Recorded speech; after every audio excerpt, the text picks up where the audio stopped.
Hello everyone, my name is Jennifer Stay. This is Coloring Bliss, and in my hand right here I have 3 very different types of paper, and yet they are all classified as 80-pound paper. We have a nice thin paper that's good for your printer, we've got a medium cardstock, and I've got a thick cardstock. All of these are called 80-pound papers. So what is going on?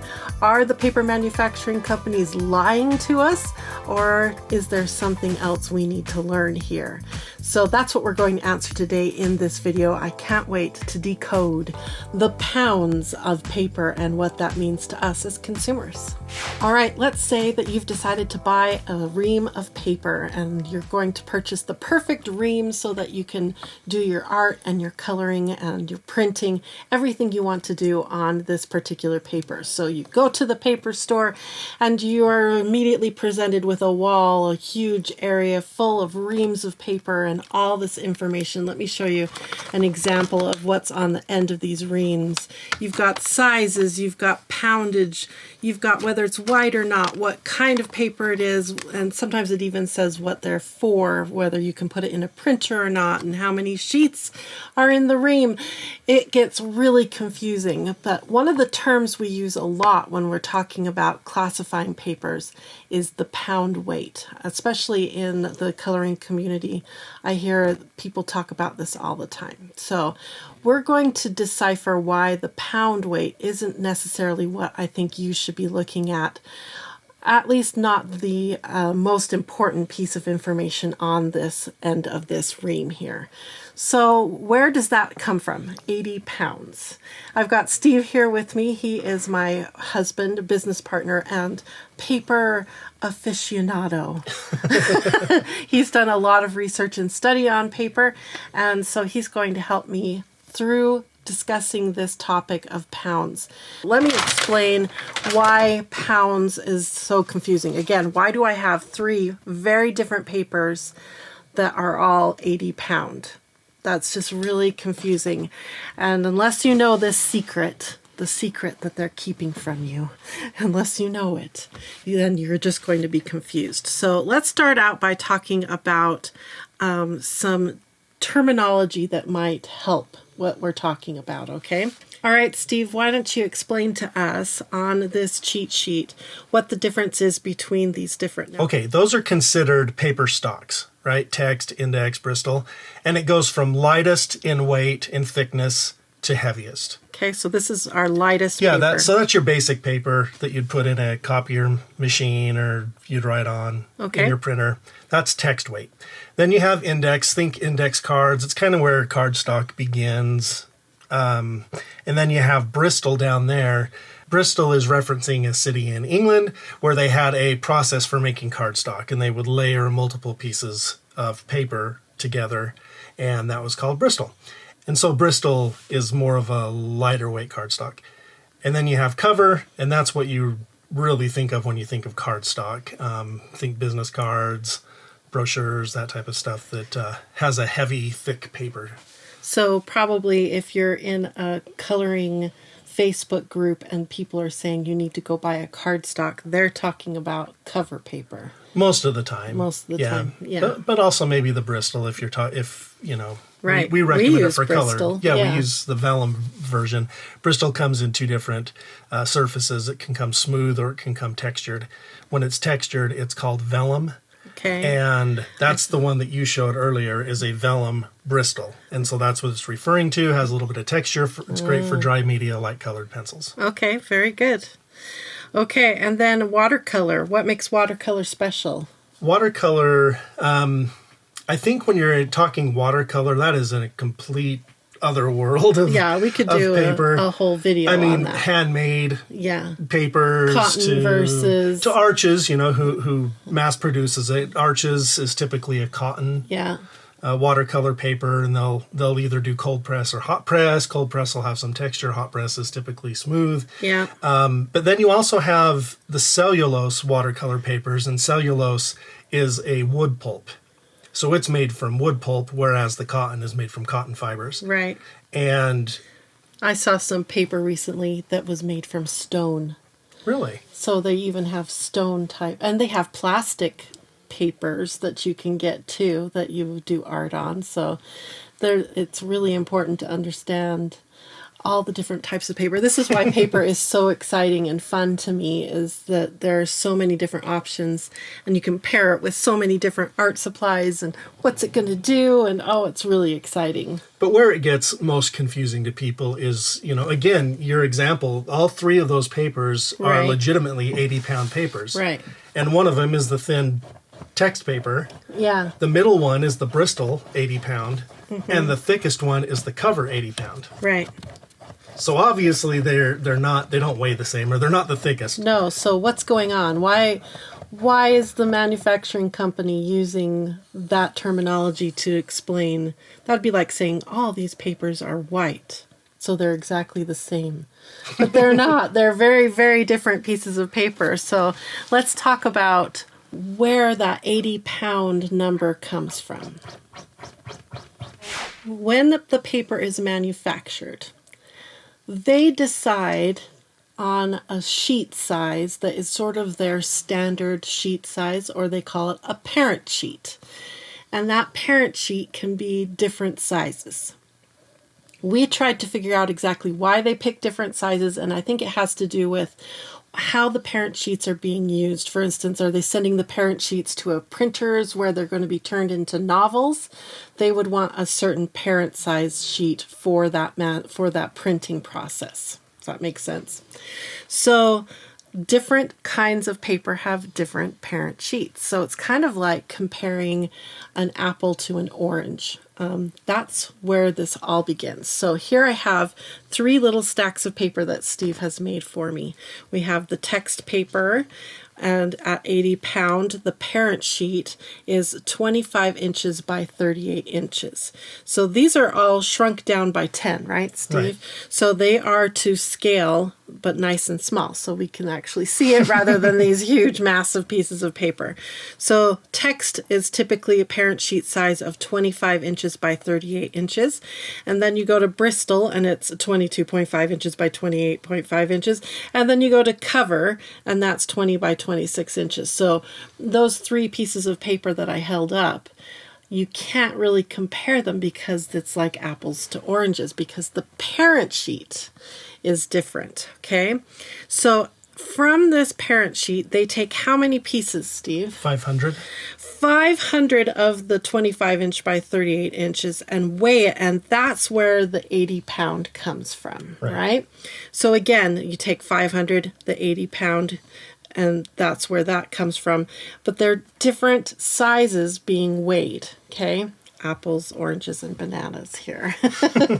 So to be very clear, when we've got 500 sheets at this size, even though these sheets are thinner and lighter, 500 of them do weigh 80 pounds. That's where that 80 pounds comes from. So you go to a smaller size, thicker paper, you can still have 500 sheets at 80 pounds. And even smaller size, but even thicker paper, again, we have 500 sheets at 80 pounds.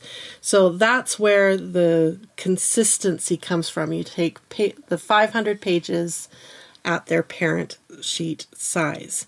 You have to have 2 pieces of information in order to reach that 80 pounds. You have to understand the parent sheet size and the thickness of the paper. Those 2 things put together is where this 80-pound information comes from. But how do we get a number that actually means something to us? Because the 80 pounds per paper results in me having 3 totally different pieces of paper here.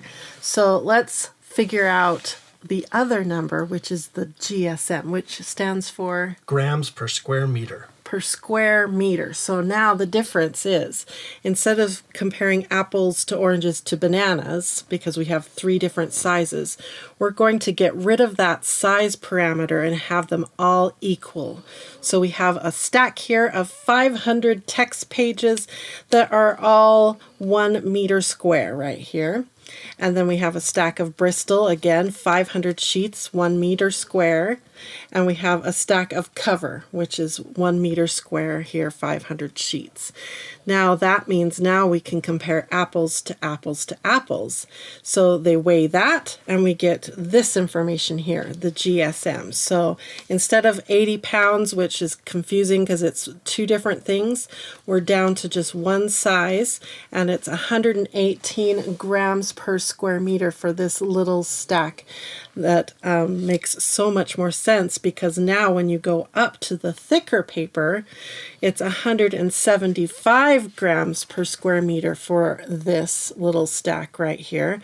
And again, on cover, as we go up again in size, you can see 216 grams per square meter for this stack of cover paper. So it makes so much more sense when you look at the GSM. We've got three different pieces of paper again.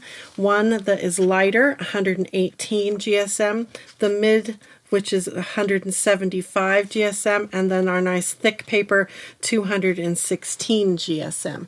It makes so much more sense when you're looking at that end of the ream and you see the GSM, because now we're comparing apples to apples to apples from ream to ream. And you know generally how thick the paper is going to be. Right, because and you know, you can feel it, and usually they let you feel a piece of paper in these stores, and then if you see that, I like the feel of it, but I wish it was a little thicker, then don't look at the pounds, look at the GSM, because that will take you up in weight. So such a good number to know, GSM. All right, now I have watercolor paper here in front of us, and the same rules that we just talked about apply here. This is comparing apples to oranges here. When you go by the poundage, 140 pound here, 140 pound here. This is Arches watercolor paper, which is sort of the industry standard. A lot of artists love Arches. I love Arches paper. It's very expensive. It's cotton-based. It's an awesome piece of paper. This piece of paper right here is the Bienfange watercolor paper that we print on here at Coloring Bliss. Both of these are considered 140, but when you hold them in your hands, they feel totally different. One is very textured, and one is super thick, and then this one is not as thick and has less texture. It's a very different paper, and yet they are calling them both 140 pound. So in order to make sense of that, we have to do our trick where we look at the GSM, and it makes it so we're comparing apples to apples, and you can see this one is 300 GSM. The Arches cotton paper is very thick paper, thicker than the cover paper that we just talked about over here. It's 300 GSM, and then this one right here, the watercolor Bienfange cellulose paper, is 228 GSM. Now, it makes total sense when you compare the two watercolor papers. They can both be 140 pound, but they are not the same thickness. They are very different two papers. It just comes down to the parent sheets. Yep. The watercolor cotton is typically 22 by 30. I contacted Speedball Art to find out what the parent sheet size on the Bienfange. Yeah, Bienfange was, and it's 24 inches by 36 inches. So that's why they can call it 140 pound. But it's not the 140 pound that makes the difference here. It's the GSM. And this kind of paper, the Arches paper, it can go through your home printer if you really want it to. And but it's like Steve says, it's so rough. It's like sandpaper, sending sandpaper through your printer, and that will wear out your printer eventually, wouldn't it? Yeah, rollers. I mean, it can cause all kinds of problems. Right, and plus when it causes problems with the printing too. If you look at like that letter W, look how it got kind of squashed. It just doesn't print perfectly because it's dragging through the printer. The rollers are struggling, and it just doesn't print as perfect and crisp as what you may want. So that's why here at Coloring Bliss, we've gone over to the watercolor Bienfange paper, It has less texture on it so that it's not like sending sandpaper through your printer. And it's a little thinner so the rollers work better and you end up with really crisp, beautiful printed lines. So that's why we've chosen to use the Bienfange here at Coloring Bliss. It's awesome paper. It's considered 140 pound, but it's just a little bit thinner, so it's 228 GSM. All right, so let's talk about the paper we use at coloringbliss.com, because as you're listening to all this, I bet if you're like me, you're going to want to try these different papers and try them with your different art supplies and see what you like best. So let me talk to you about what we have chosen to use here at Coloring Bliss. Like I said, we don't use Arches watercolor because it's really hard to print on.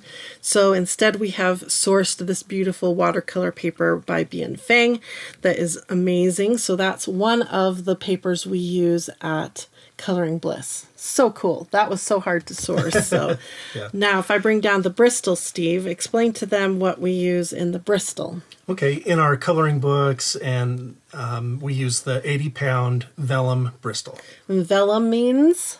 Texture. Texture. It has a little bit of texture, so this is what we like to use for color pencils. We call it our color pencil paper. Right. In our Tri-Tone books, we use the 67, and we also use the 67 in our sample packs. Okay, so the 67 pound is just a little bit less GSM, a little easier, a little smoother on your printer. So it's a really good option for a home printer. Okay, if I bring down cover, tell me about what we use in cover paper. There are two types of cover. Okay. We have a really smooth cover, super smooth, and that's 100 pound. That's what we use in our coloring books, right? Okay. And that is for alcohol markers. Awesome paper. If you have never tried a specific paper for a specific art medium, your mind is going to be blown.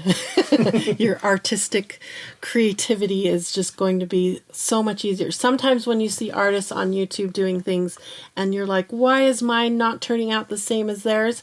It can be as simple as you're not on the same type of paper. So to get a really good marker paper that has that nice finish on it, yeah. It makes a huge difference. For our sample packs, we use the lightest, the 65 pound. Because it goes through your printer like a dream. Then we have another cover paper that we use that has just a little bit of texture on one side, and on the other side it's more smooth. So we use that for our mixed media paper because it gives you that versatility. And again, we use the 100 pound when we print a book for you. In the paper sampler, we do the 65 pound. Because it's better for your home printer. Right. So, okay, that makes a lot of sense. So on our printer that we use at Coloring Bliss, it's a beefier, bigger, more industrial printer, so we can send those thicker papers through. But on your nice little home printer, you're going to want to be gentle with it. And so a thinner paper, but you still get that same texture, that same experience. It's so cool. So if you want to try these papers and you're not willing or not ready to go out and buy a full ream of each of these papers, then we recommend you try out the paper sampler that we have. It's a nice stack of all of these different types of papers. They get watercolor, color pencil, mixed media and alcohol marker paper. And you can also make your own sampler pack if you want. We have a custom sampler pack that you can also get the black and the tan paper. That's so cool. We have so many different options that you can try these papers out. And I highly recommend it because it's going to take your artistic level up a notch because you're now pairing the correct art medium with the correct paper rather than just using the same paper for everything. Think how different an alcohol marker is compared to a color pencil. They're totally different. One is a liquid ink and one is dry and waxy. Totally different. So they need a totally different paper to get the most out of them. All right, so I want to recommend that you check out the blog post over on Coloring Bliss that Steve has created. It includes this free PDF kind of cheat sheet that you can print off and help you remember all the terminology, why pounds are different than GSM, all those things that we just discussed. It will help you as you're purchasing your paper, as you're talking about things in the groups. You can be more specific and talk GSM. It'll be very impressive. People will be very impressed by your knowledge. So come and check that out. Thank you, Steve, for putting all this together and helping us understand that the printing companies, the paper companies, they're not lying to us. Nope. They're just using different terminology, and it's important to understand what you're reading on the ends of those reams so you get exactly the paper you want. So thank you for watching, everyone. Thank you, Steve, and I hope you all have a wonderful, colorful, blissful day. Bye-bye.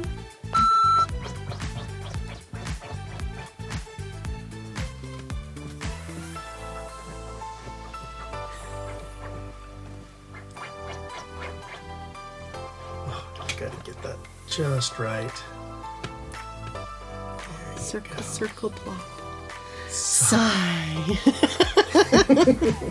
Oh, you're such a good girl. Yeah. She's very fluffy right now. She's about to be groomed in like 2 days, so she's going to go from a big fluff ball to a silky, soft girl here soon. So, very cute.